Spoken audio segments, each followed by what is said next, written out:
Hello, my wonderful friend, and welcome to English in Fluency. I'm your host, Alex, and I am so happy that you've decided to spend this time with me today. Before we jump in, let me ask you something, and I'd love for you to be really honest with yourself.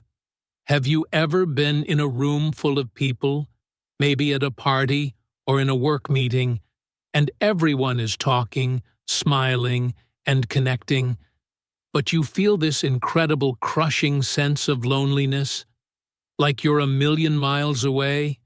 Have you ever had to put on a bright, happy smile for the world, while on the inside you feel like you're just crumbling, fighting a battle that is so real and so exhausting, but that absolutely nobody else can see? If you've ever felt that way, even for a moment, I want you to take a deep breath and know that you are not, and I truly mean not, the only one. What you're feeling is the most human thing in the world. It's the silent battle.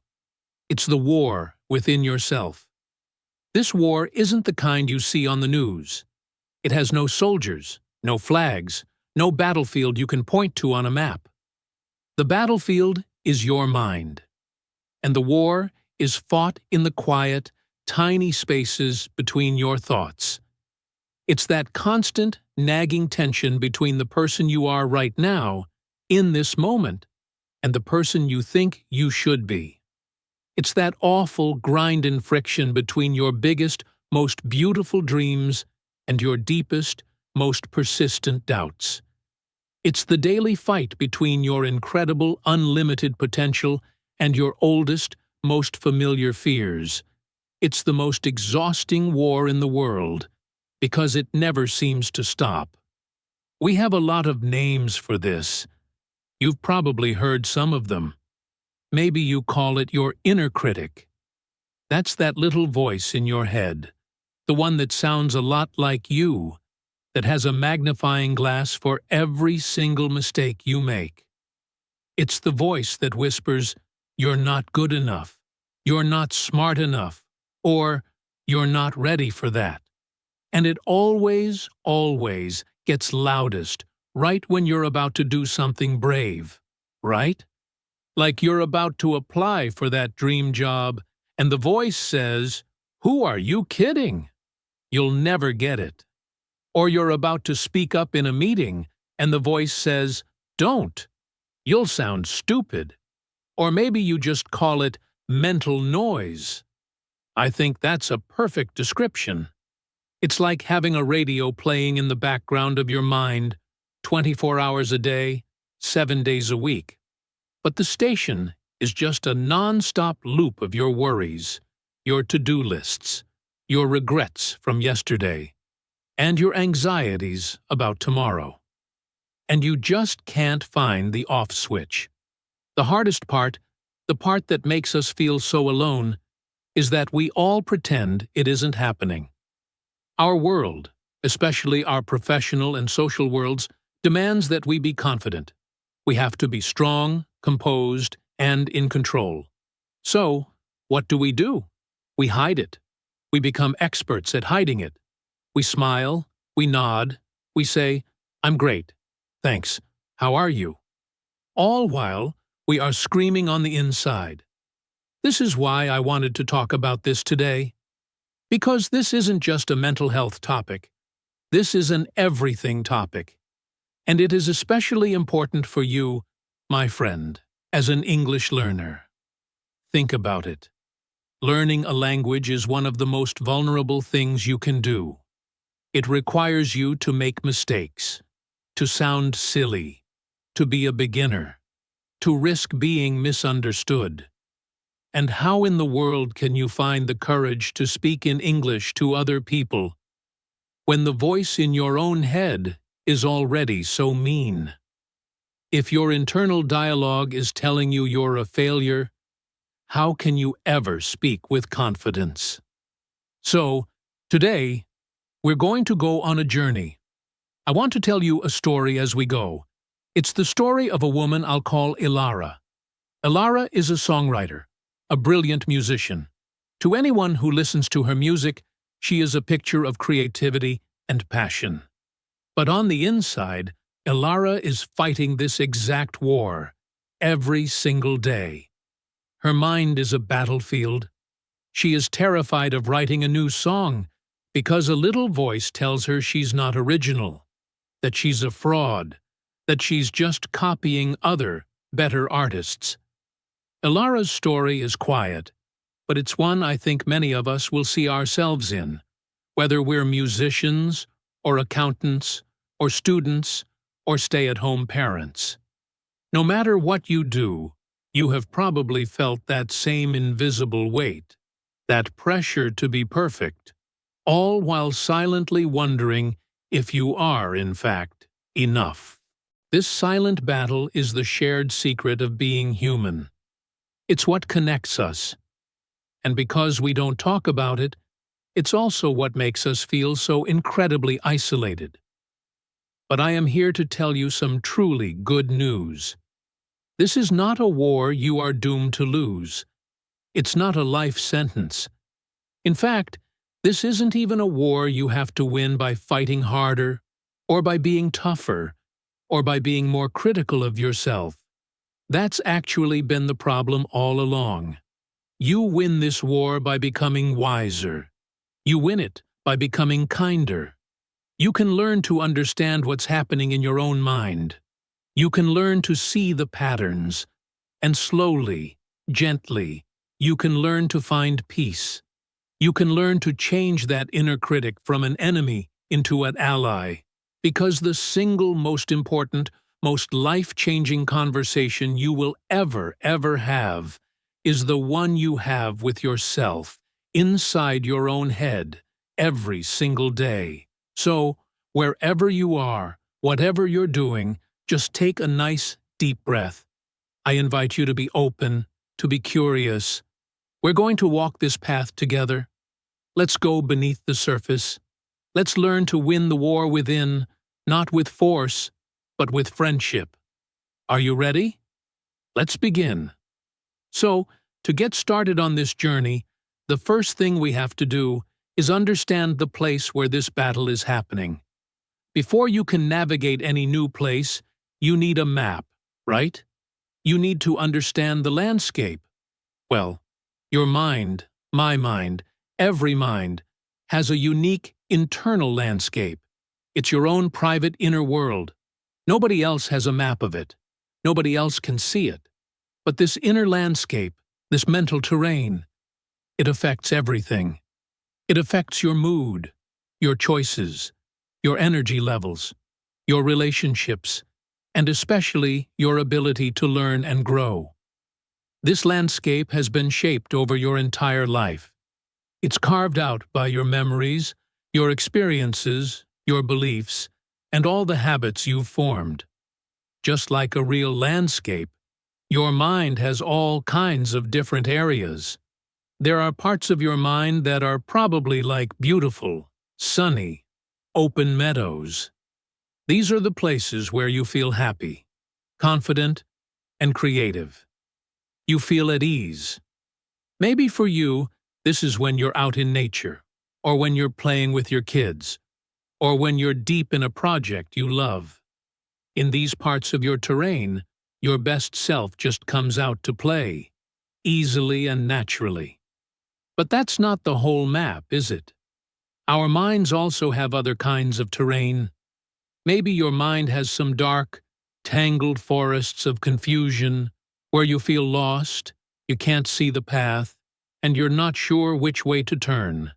Maybe it has some really steep, rocky mountains of ambition. It's exciting to climb them, but they also cast these long, cold shadows of doubt and pressure. And then, of course, there's the part we all know and love, the mental quicksand. Oh, you know this place, don't you? This is the terrain of overthinking, of worry, of those what-if questions that go nowhere. You just step in it by accident, maybe with one tiny negative thought, like, did my boss sound angry in that email? And suddenly, you feel yourself starting to sink. And the nature of quicksand is that the more you struggle, the more you fight it, the more you try to get out, the faster you sink. You sink into anxiety, or obsessive thinking, or fear. For our songwriter friend, Alara, her inner landscape often feels like a giant, silent, empty concert hall. She's standing alone on the stage, and the stage lights are blindingly hot. But all the seats are filled with shadows, and she can feel them judging her, waiting for her to play a wrong note. That's the landscape she lives in. What about you? What does your terrain feel like? Now, on top of this permanent landscape, there is the emotional weather. This is one of the most helpful ideas I have ever learned. Just like the real weather, your emotions are not permanent. They are not you. They are just passing through.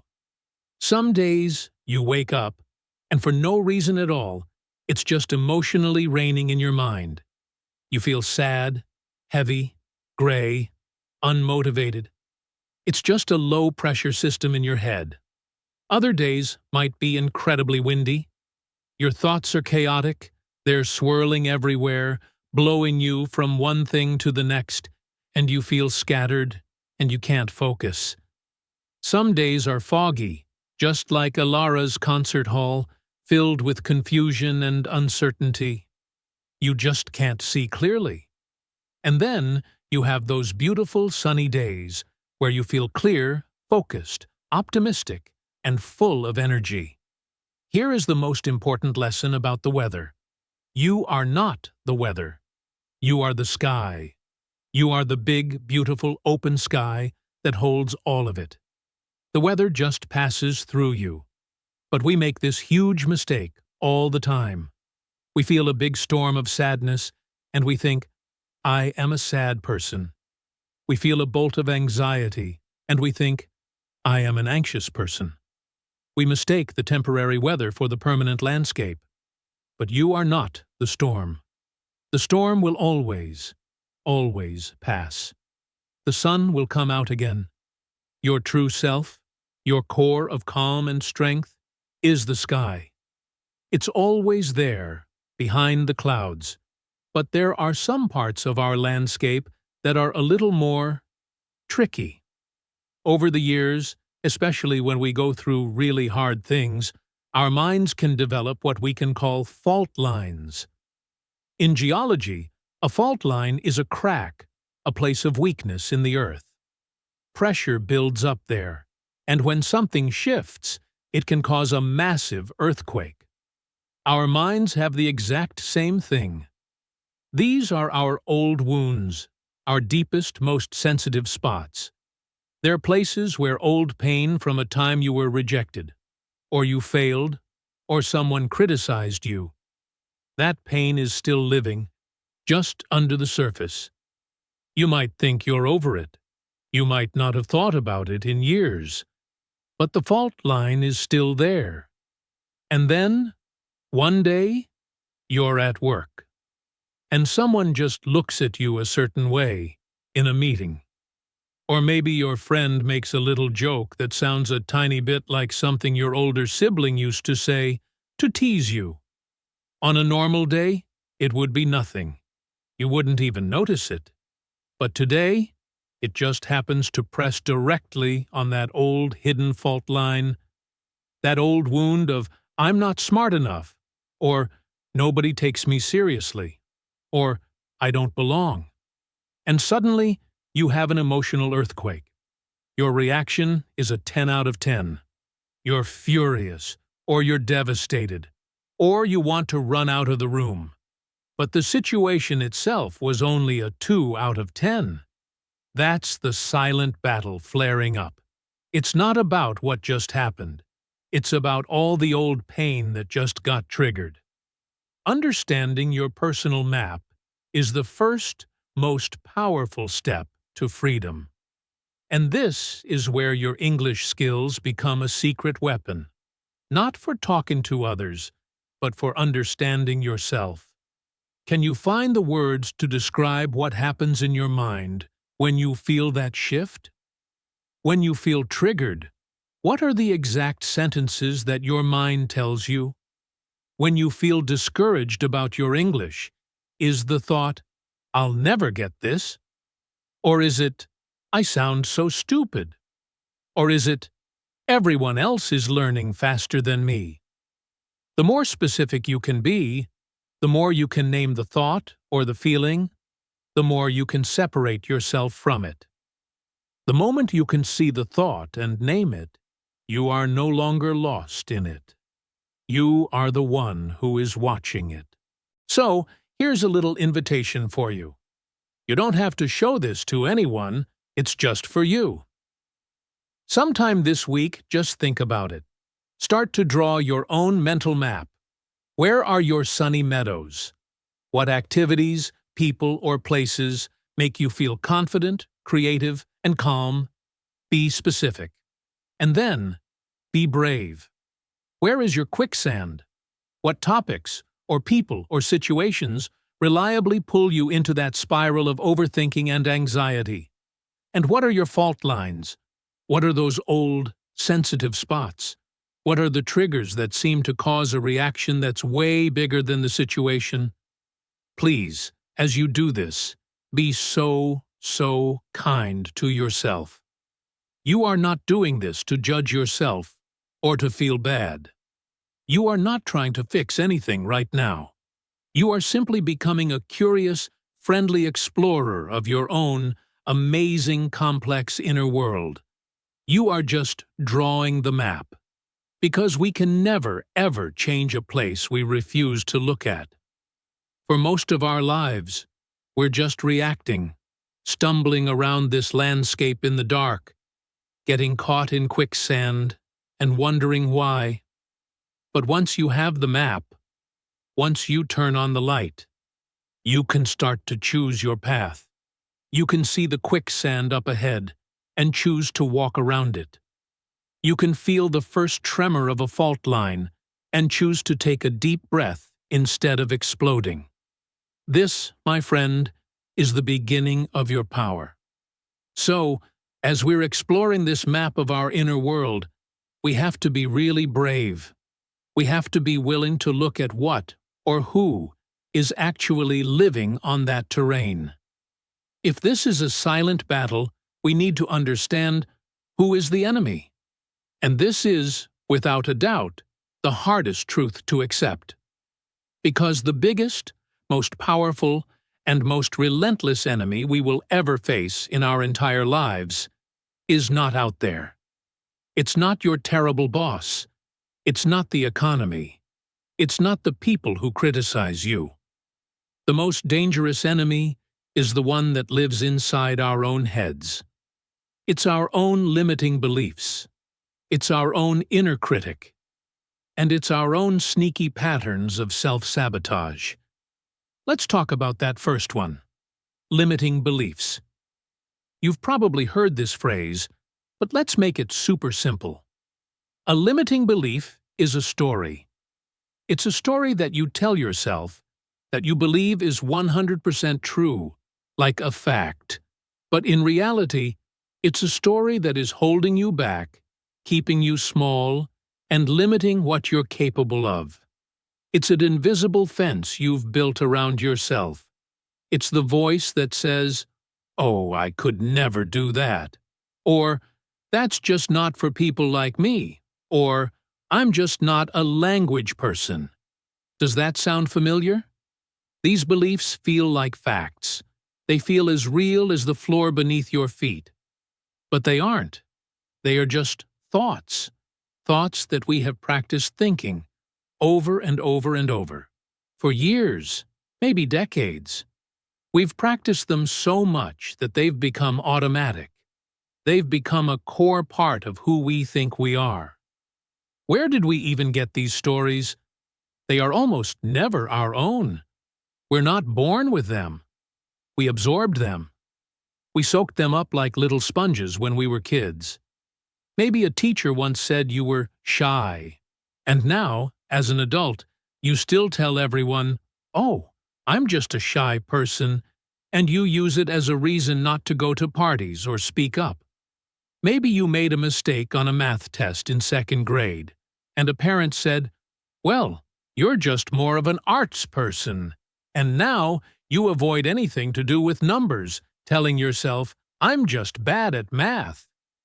For our songwriter friend, Ilara, her biggest limiting belief came from a music review of her first little album. The reviewer wrote one sentence: "Ilara has excellent technical skill, but her music lacks soul."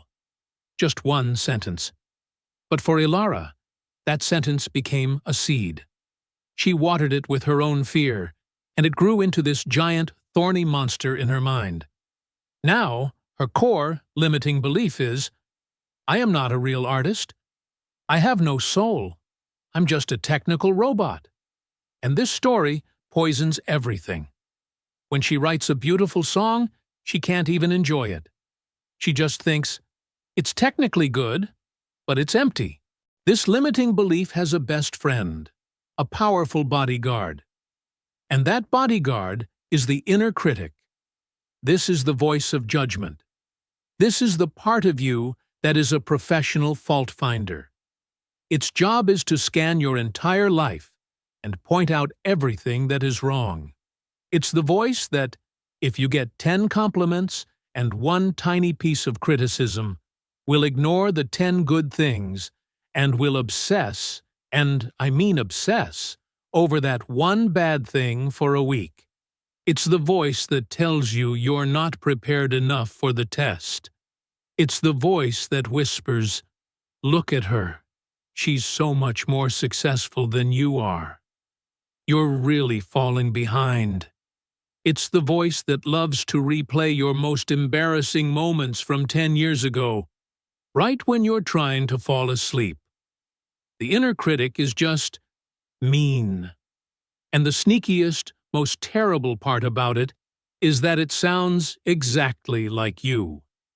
It feels like you are the one thinking these things, but I want you to stop and ask yourself a really important question. The next time you hear that critical voice, listen really closely. Whose voice is it, really? Does it actually sound like you, as the adult you are today? Or does it sound like your mother when she was worried? Does it sound like your father when he was disappointed? Does it sound like that one teacher who always marked your papers in red ink? For so many of us, our inner critic isn't even our own voice. It's an old, broken record of someone else's judgment that we accidentally memorized and now play in our own heads. When these two forces, the limiting belief, "I'm not good enough," and the inner critic, "and here's all the proof," team up, they create a very specific, very painful experience. It's called imposter syndrome. This is that sneaky, awful feeling that you are a fake. You feel like you don't really deserve your job, or your success, or your grades. You feel like you just got lucky, or you tricked everyone, or the standards were just low that day. And you live with this constant, humming, background fear that any second, someone is going to tap you on the shoulder and say, "Excuse me, we've all figured it out. You don't belong here. The jig is up." Ilara feels this all the time. Every time someone says they love her song, her first thought isn't, "Thank you." Her first thought is, "Oh, they must not be a real music expert. They just don't know any better. They'll listen again tomorrow and realize it's actually terrible." This is so exhausting. It stops you from ever feeling joy or pride in your own hard work. And this whole toxic system, the belief, the critic, the imposter feeling, leads to one final tragic result: self-sabotage. This is when your own unconscious actions actively get in the way of your conscious goals. Consciously, you want to be fluent in English. You want to get the promotion. You want to write the song, but your behavior doesn't match. The most common, #1 form of self-sabotage is procrastination. Elara has a deadline for a new song. She wants to write it. She knows it's important. But suddenly, her apartment has never been cleaner. She spends 3 hours organizing her bookshelf. She decides this is the perfect time to clean her guitar, even though it's not dirty. She does everything except the one thing that matters. Why? Because her limiting belief, "I have no soul," and her inner critic, "Your next song will be empty and terrible," make the act of sitting down to write terrifying. It's safer to not even try. It's safer to fail because you ran out of time than to take the risk and fail because you weren't good enough. Other forms of self-sabotage: not studying for the test you really want to pass, forgetting to send the email for the job application, starting arguments with people who are trying to help you. It's all your unconscious mind trying to protect you from the failure and judgment that your limiting beliefs have told you are 100% guaranteed. You are standing in your own way. This is the war within. But here's the secret. Just by listening to this, just by seeing this pattern, you've already turned on the light. And these enemies, they hate the light. The second you see them, they start to lose their power. Okay, let's all take a breath together. That all sounds pretty heavy, right? We've got this inner landscape with quicksand and fault lines, and it's populated by limiting beliefs and inner critics and imposter syndrome. It can feel a bit hopeless. You might be thinking, "Great, Alex, that's me. I'm stuck. Now what?" Well, now comes the good part. This is the part where everything starts to change. This is where we shift from being a victim of this war to becoming a quiet, wise warrior in it. And the first, and by far the most powerful weapon we have in our arsenal, is not anger. It's not force. And it's not more self-criticism. Our greatest weapon is simple, gentle, moment-to-moment awareness. When I say awareness, I don't just mean knowing in your head, "Oh yeah, I have an inner critic." That's just information. I'm talking about a skill. I'm talking about the living, breathing, in-the-moment practice of noticing your thoughts while you are in the middle of thinking them. It's the ability to observe your own emotions as they are starting to rise up, instead of only realizing you were angry 2 hours after you yelled at someone. It's the practice of catching yourself in the act. It's that moment when you're about to eat the whole pint of ice cream, and a tiny, quiet part of your brain says, I'm not even hungry. I must be feeling sad right now." Interesting. That is awareness. It's the part of you that can watch the rest of you without judgment. This is the real, practical magic of what people call mindfulness. Mindfulness has this reputation of being really complicated, or spiritual, or that you have to sit on a cushion for an hour and empty your mind. Let's forget all of that. The mind is never empty. It's a thought-generating machine. Mindfulness is just this: paying attention, on purpose, to what is happening right now, without all the extra layers of judgment. It's just noticing. There's that thought again. The "I'll never be fluent" thought. Hello, I see you. You don't have to fight it. You don't have to believe it. You just have to notice it. Why is this so incredibly powerful? Because awareness creates space. For most of us, our entire lives are just one long, automatic chain of reaction. A stimulus happens, and we instantly react. There is zero space between the two. Your phone buzzes, stimulus. You instantly pick it up, reaction. Someone cuts you off in traffic, stimulus. You instantly feel rage, reaction. You have a negative thought, stimulus. You instantly believe it and feel bad, reaction. We are living like robots, running on old invisible programs. Awareness, my friend, is what introduces the pause. And in that pause, in that tiny, tiny fraction of a second between the stimulus and your automatic reaction, that is where all of your power lives. In that pause, you find your freedom. In that pause, you have a choice. Let me give you a super clear example, especially for your English learning. Let's say you're in a conversation. You try to tell a story, but you get stuck. You use the wrong word, and the other person looks confused. That's the stimulus.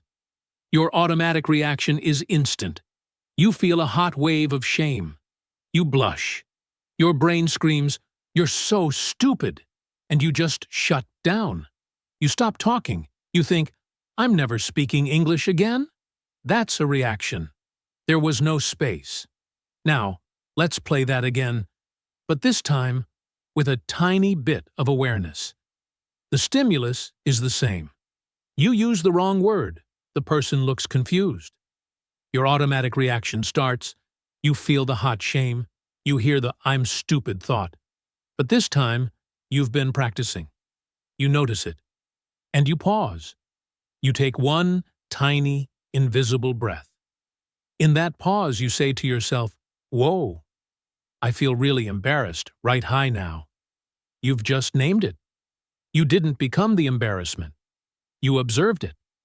And because you have that tiny bit of space, you now have a choice. You can reflect. You can choose a new response. You can smile and say, "Whoops, that's not the right word, is it? Let me try again." Or you can laugh and say, "My English is still a work in progress." You have just moved from automatic reaction to conscious reflection. That is the whole entire game. That is you, winning the silent battle. So, how do we get better at this? How do we build this awareness muscle? It's a practice, just like practicing piano or learning a new grammar rule. One of the most powerful tools in the world is also one of the simplest, journaling. And I don't mean write in "Dear Diary, today I mean what I call a brain dump. You take a piece of paper and a pen, you set a timer for 5 or 10 minutes, and you just write. You let all that mental noise, all those worries, all those critical thoughts, you just let them spill out onto the page. It doesn't have to be in full sentences. It doesn't need good grammar. No one will ever see it. This is not for reading. It's for writing. It's for getting it out of your head. When Ilara does this, she writes, "I can't write.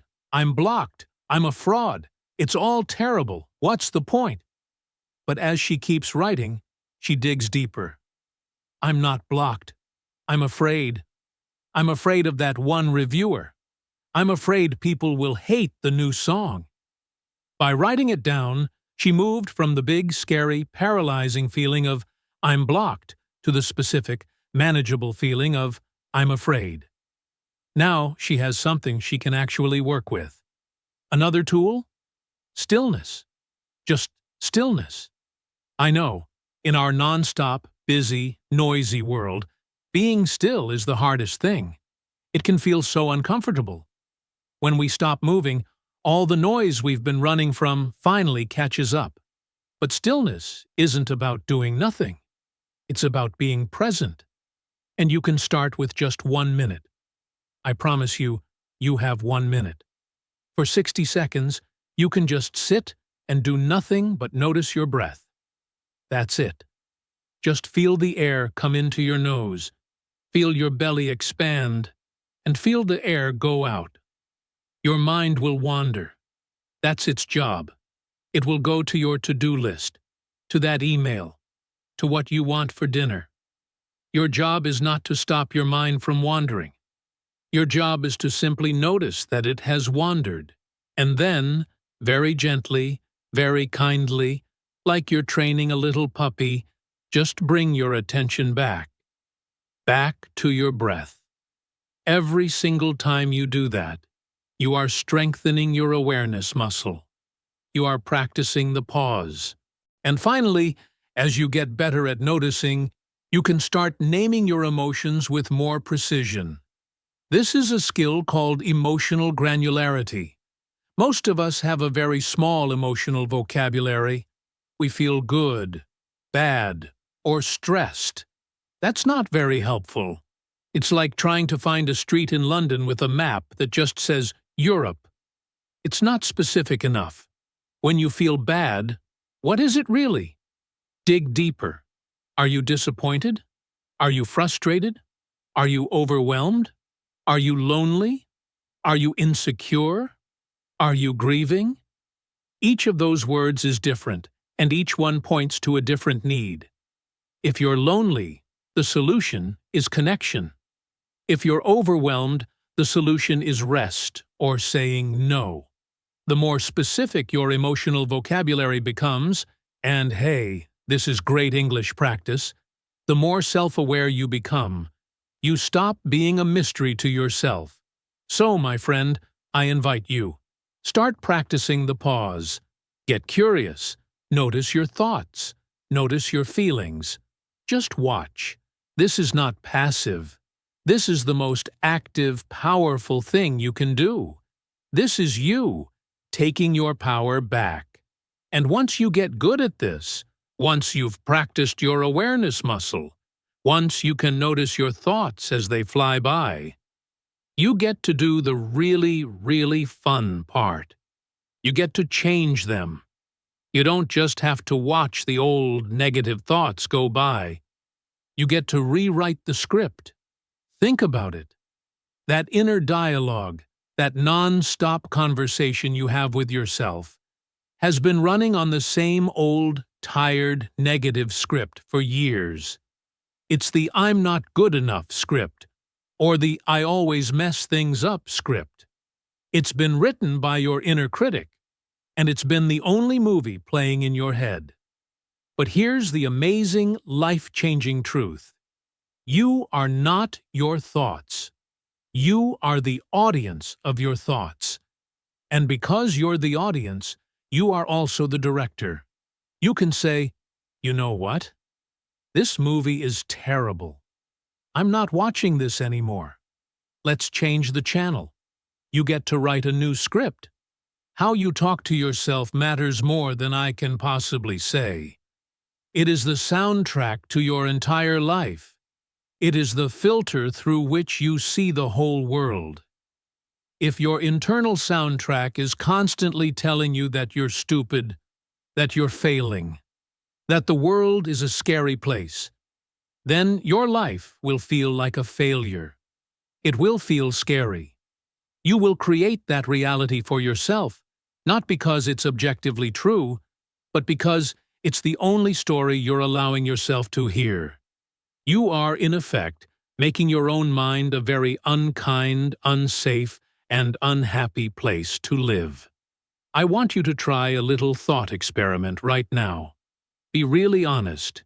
If you had a friend, a real, physical person, who followed you around all day and spoke to you, out loud, in the exact same way that you speak to yourself in your own head, would you still be friends with that person? Or would you have told them to get lost years ago?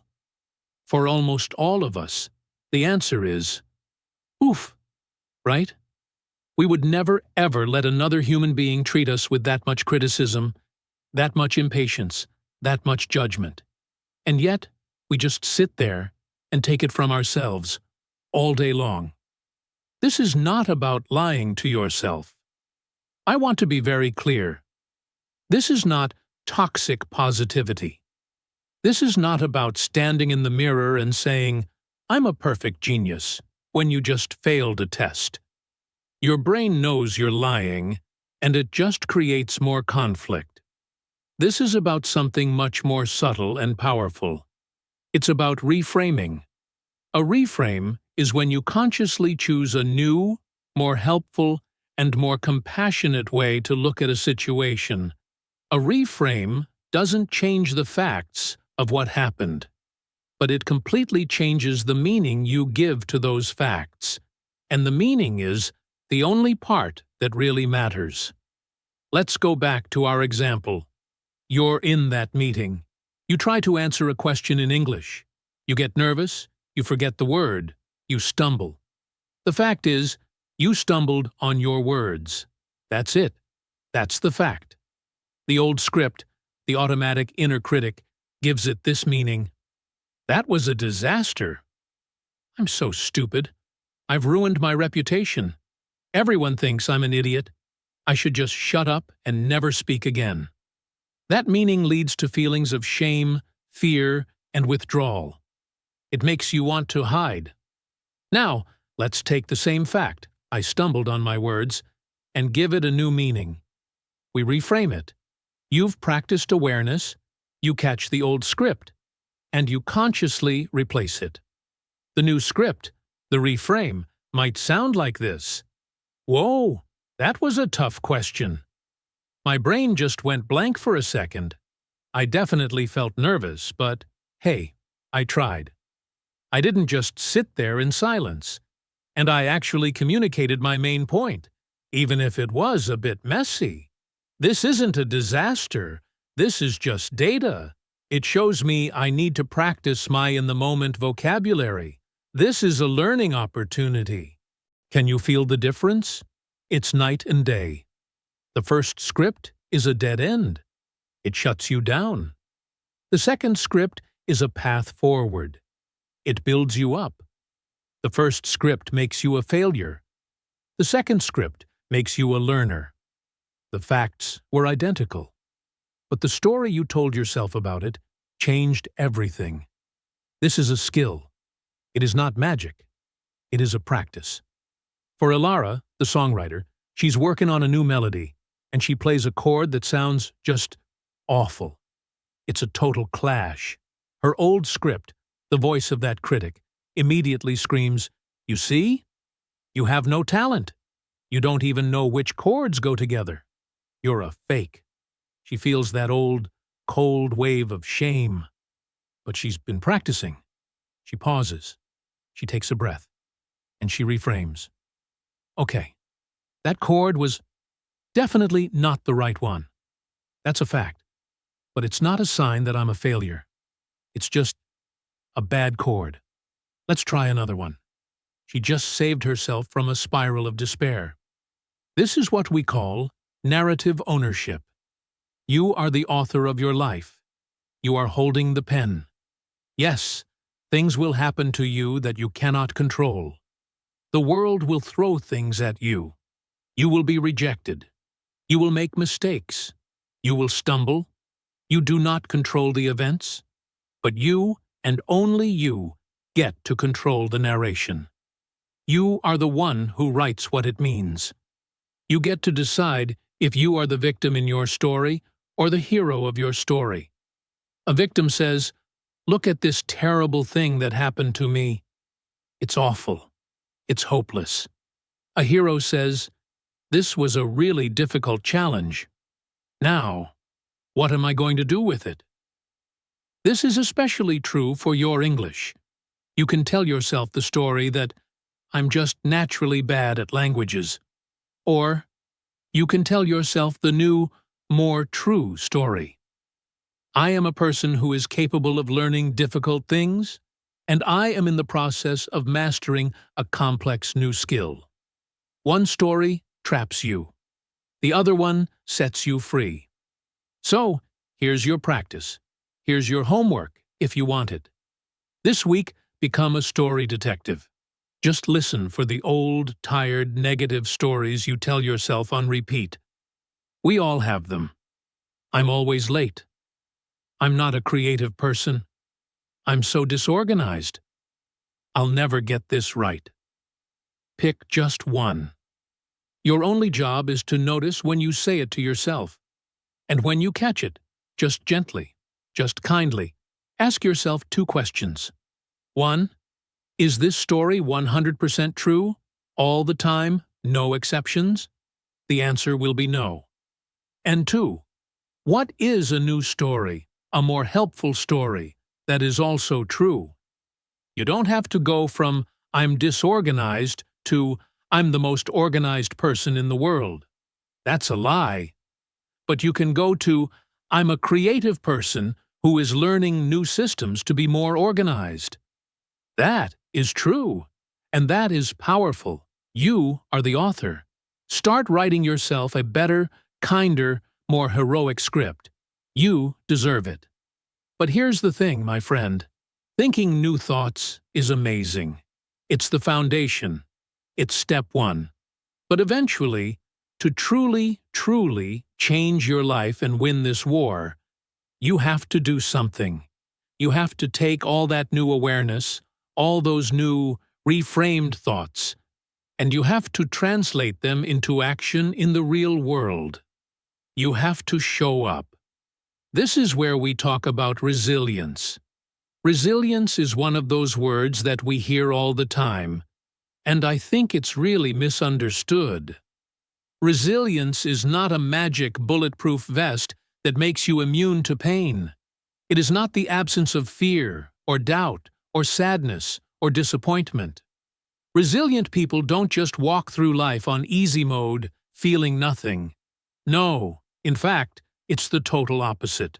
Resilience is the ability to feel all of those difficult, heavy, painful things, the rejection, the frustration, the "I'm not good enough" feeling, the grief, and to keep going anyway. Resilience is getting knocked flat on your back. It's feeling the pain of hitting the hard floor. It's looking up at the ceiling and thinking, "I'm done.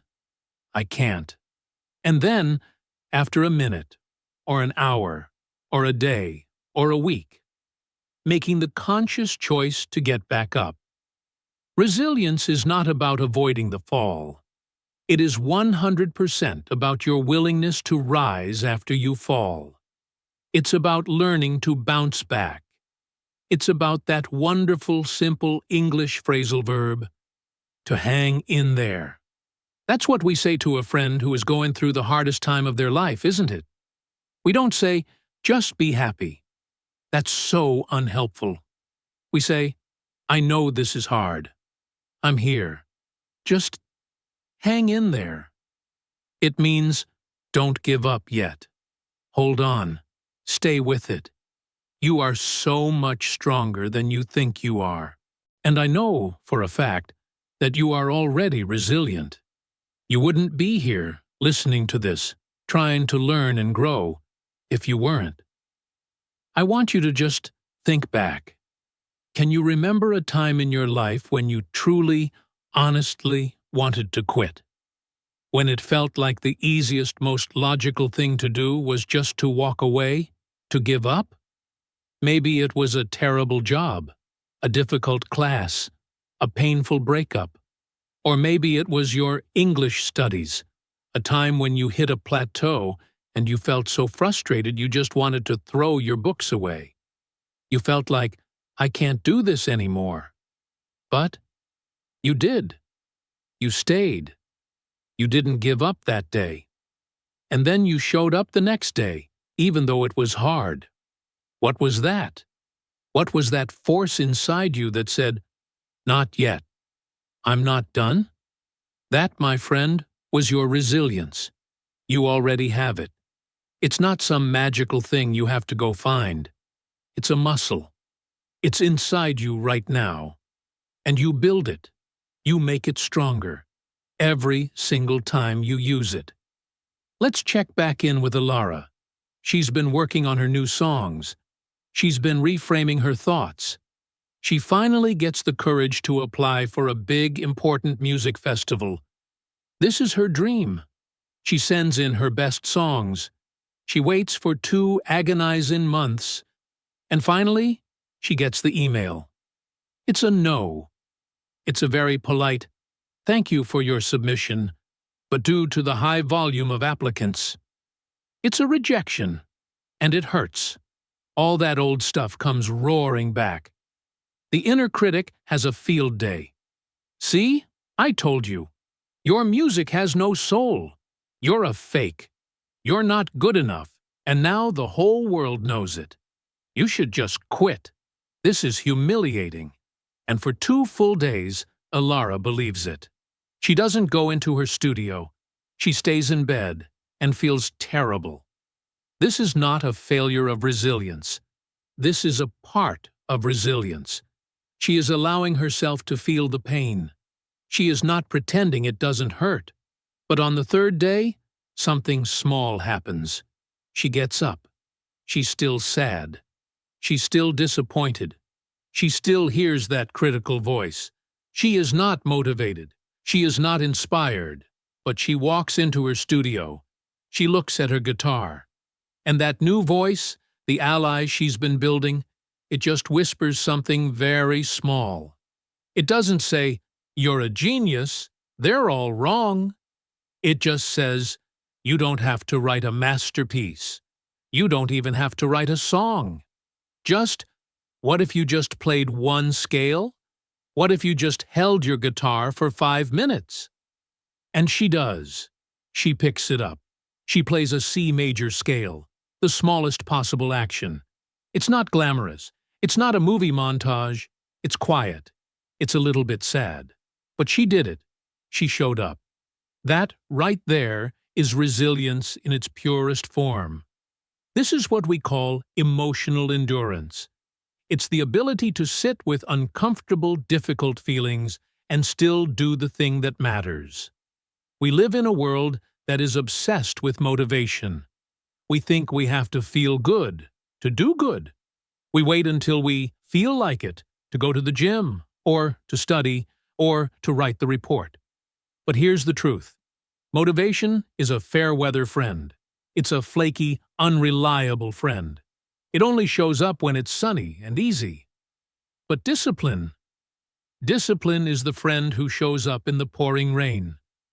Discipline is what you do when you have zero motivation. Discipline is just acting in line with your goals, not your feelings. And the boring, unglamorous secret to all success, in language, in career, in life, is just a long string of those boring, unmotivated, disciplined, resilient days. The exact same thing is true for your English journey. You will have days, I promise you, you will have weeks, where you feel like you are making zero progress. You'll feel stuck. You'll have a conversation that feels awful. Your old script will tell you, "See? You're not getting any better. Just quit." Resilience is opening your textbook anyway. It's listening to one 5-minute English podcast even when you're tired and you don't want to. It's showing up for your class when you'd rather be watching TV. It's the small, quiet, consistent act of just not giving up. So, where in your life right now, my friend, do you need to just hang in there? Where do you need to stop waiting to feel like it and just take the next smallest, tiniest, simplest action? You don't have to win the whole war today. You just have to show up for this one tiny moment. Pick up the guitar. Open the book. Send the email. That's it. That's the whole victory. And when you start doing that, when you start practicing that kind of resilience, when you start showing up and taking those tiny, brave actions, you start to win. You start to accumulate victories. But here is a new problem, and it's a big one. Most of us are terrible at seeing our own wins.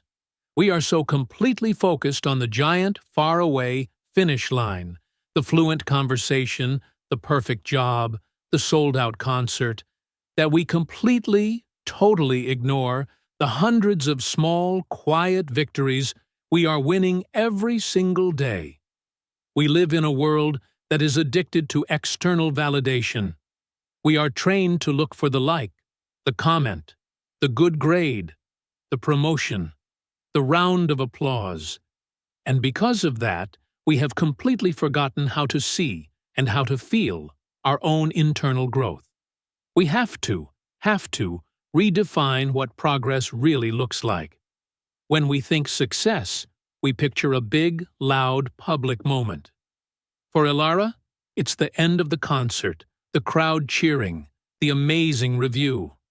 For you, maybe it's that C1 certificate, or getting the job offer, or speaking English so perfectly that someone asks you if you're a native speaker.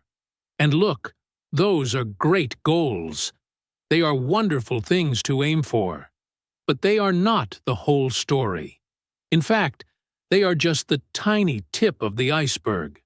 Those big, flashy moments are just the result of thousands of tiny, invisible, quiet victories that came before them. And if we only measure our progress by those big, external wins, we are going to spend 99% of our lives feeling like we are failing. We have to learn to see and to celebrate the quiet victories. So, what is a quiet victory? A quiet victory is choosing to reframe a negative thought. That's a win. A quiet victory is noticing your inner critic starting to get loud, and you pause and you say, "Nope, I'm not listening to you today." That's a huge win. A quiet victory is feeling that powerful, overwhelming urge to procrastinate, and doing the thing for just 5 minutes anyway. Win a quiet victory is making a mistake in English, feeling that hot blush of embarrassment, and instantly forgiving yourself for it instead of yelling at yourself in your head for the next 3 hours. That is a massive, life-changing victory. These are not small things. These are the things. This is the real work.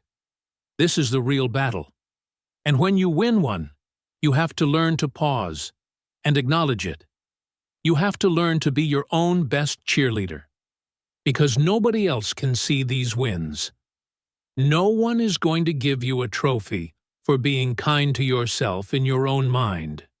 You have to give it to yourself.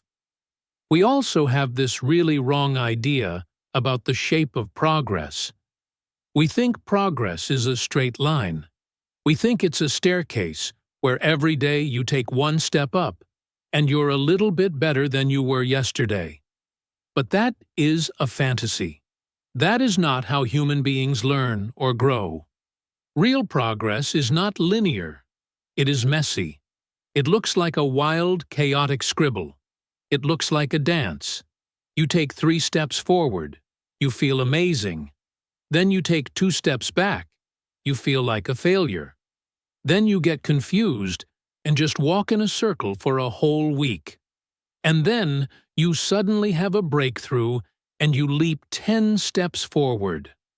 That is what real growth actually looks like.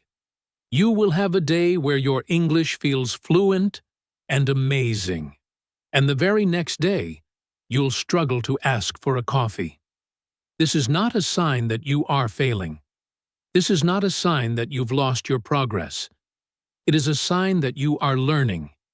It's a sign that your brain is a complex, amazing thing that is rewiring itself. A setback is not the end of the story. It is just a plot twist. Let's look at Ilara. She got her rejection, but she's been resilient.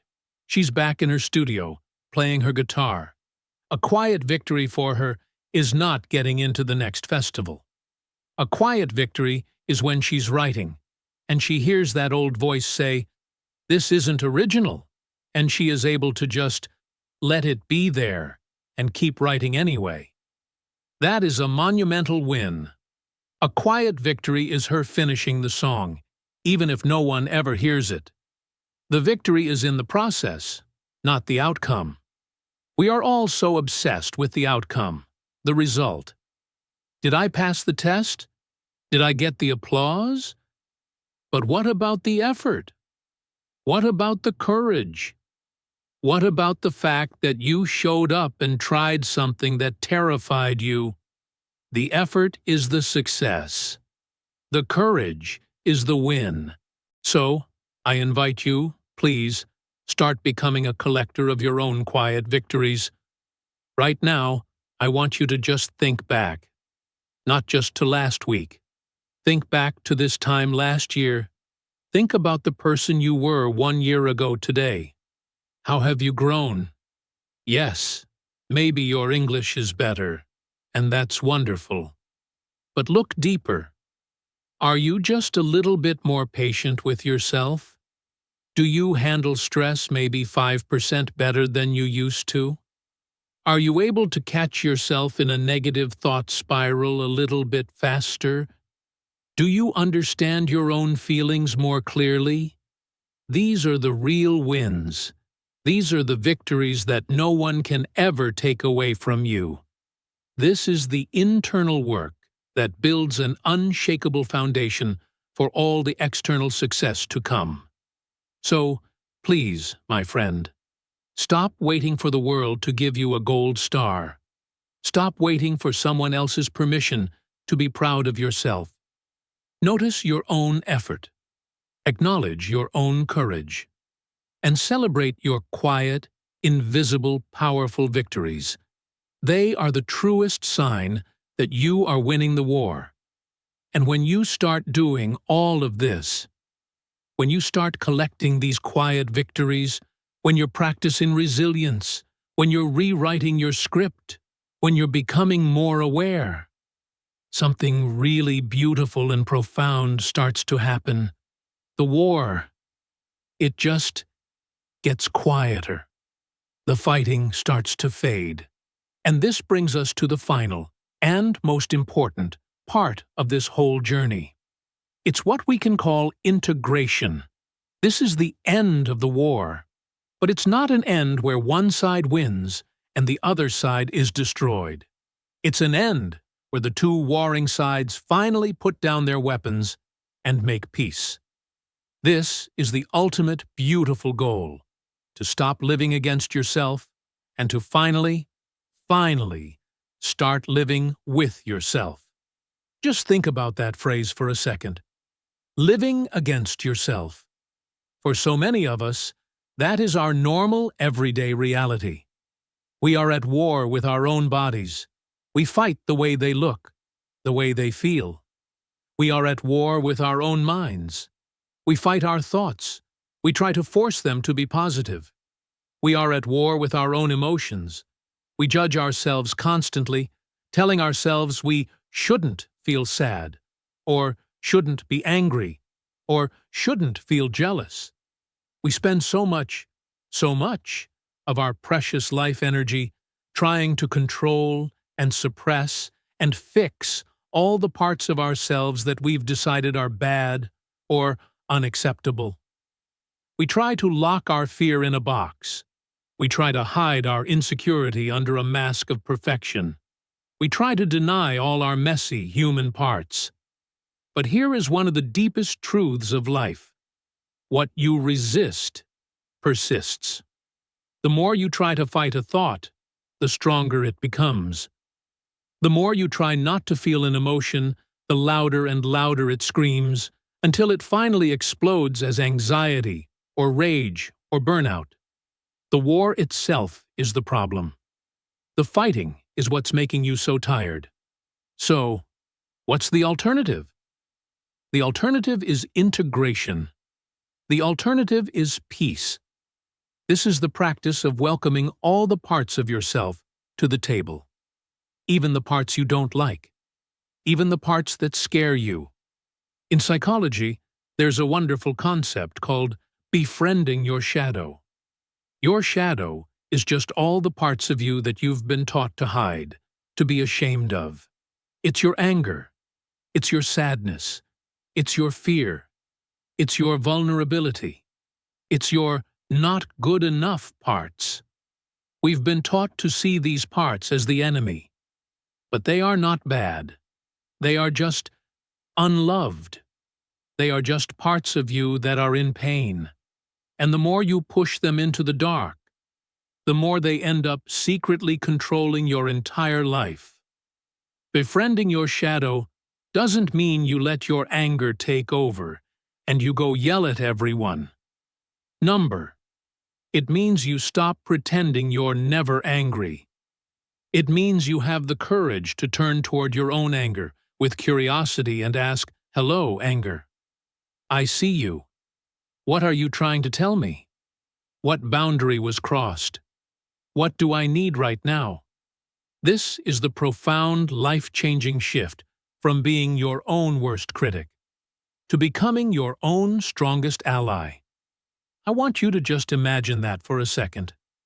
What would your life feel like, starting tomorrow, if you made a non-negotiable decision to be fiercely, wildly, unconditionally on your own side? Just imagine it.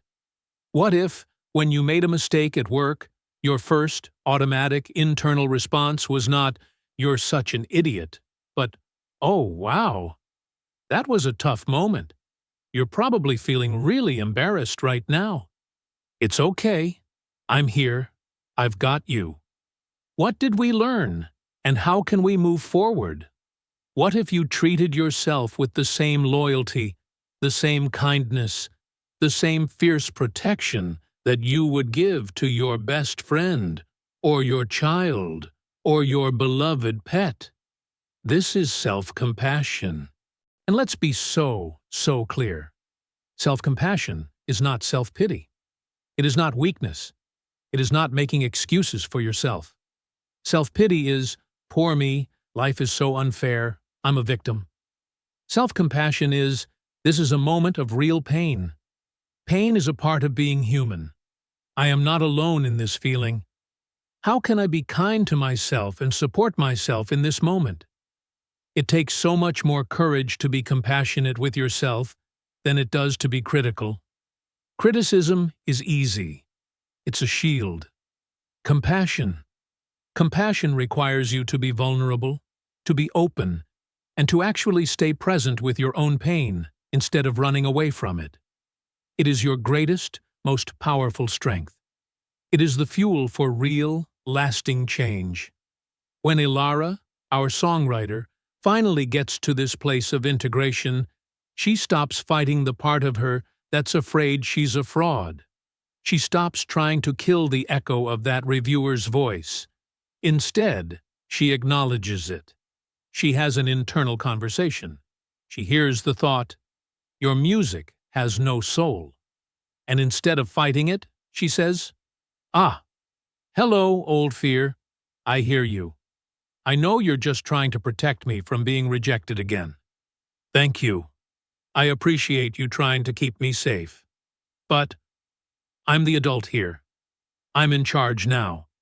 And I am going to write this song anyway. You are welcome to sit here and be scared. You can have a cup of tea. But you are not allowed to hold the pen. Can you feel the shift? The war is over. The fear is still there, maybe, but it's no longer the enemy. It's just a passenger. That is peace. That is wholeness. That is what it means to live with yourself. This isn't a one-time fix. This is a daily practice. It's the practice you do every time you choose a kind reframe. It's the practice you do when you choose rest over burnout.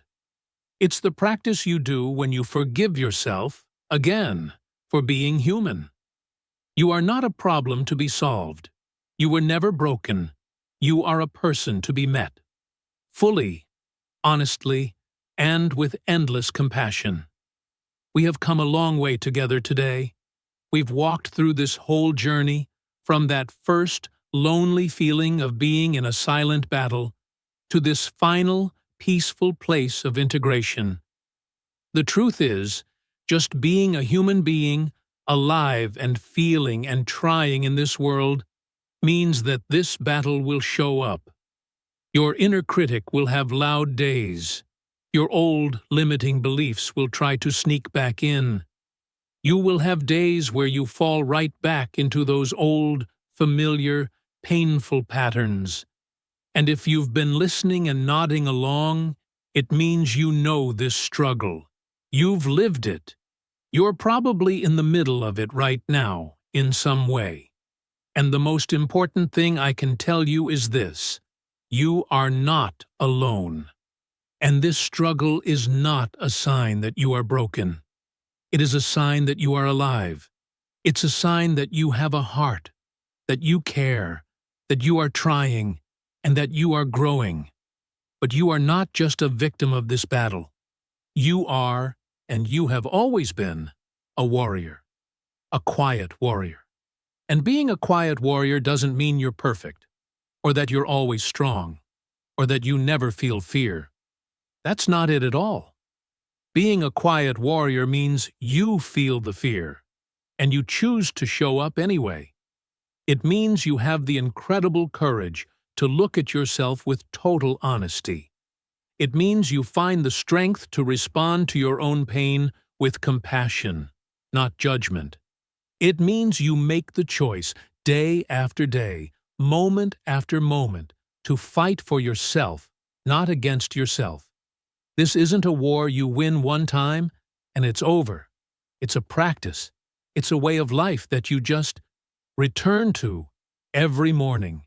You will have good days. You will have hard days. That doesn't mean you've failed. It just means you're human. The goal is not to win every single little fight. The goal is to just keep showing up for yourself with kindness again and again. So, as you go forward from this moment into the rest of your day, into the rest of your week, I want you to remember this. You are already doing the work every single time you catch one of those mean, critical thoughts. Every time you choose to take one tiny, resilient step forward. Every time you are kind to yourself when it would have been so much easier to be cruel. You are winning. The invitation now is just to do it more consciously, to fight well. Not with more force, but with more wisdom. Not with more judgment, but with more compassion. And if you want to take this work just one step further, I'd love to offer you a little invitation, a little piece of homework you can do in English to practice both your language and this newfound self-compassion. Sometime this week, find 5 quiet minutes for yourself. Get a real piece of paper and a real pen, and I want you to write a letter. Not to me, not to anyone else. I want you to write a letter to yourself, and I want you to start it with these 3 words. Dear Quiet Warrior. And then, just write. Write the words that you have been waiting to hear. Write the encouragement you wish someone else would give you. Acknowledge your struggle, and acknowledge your incredible strength. Tell yourself you're doing a good job. Because in the end, my friend, the way you speak to yourself is the battlefield. And it is also, always, the beginning of peace. Thank you, from the bottom of my heart, for joining me here today on English in Fluency. If this chat today, if it felt like a hug, or a helpful hand, or just a little bit of light in the fog, it would mean the world to me if you would share it. Share it with one friend, one family member, one co-worker, anyone you know who might also be fighting their own silent battle. You just never know who needs to hear this exact message today. And of course, if you'd like to have more of these conversations, these journeys into growing our English and growing our inner lives together, please make sure to click that follow or subscribe button on whatever podcast app you're using. It just means we'll get to hang out again, and you'll never miss an episode. I'm Alex. Until next time, please, take such good care of yourself. Be kind to your mind. And remember, you're doing so much better than you think you are.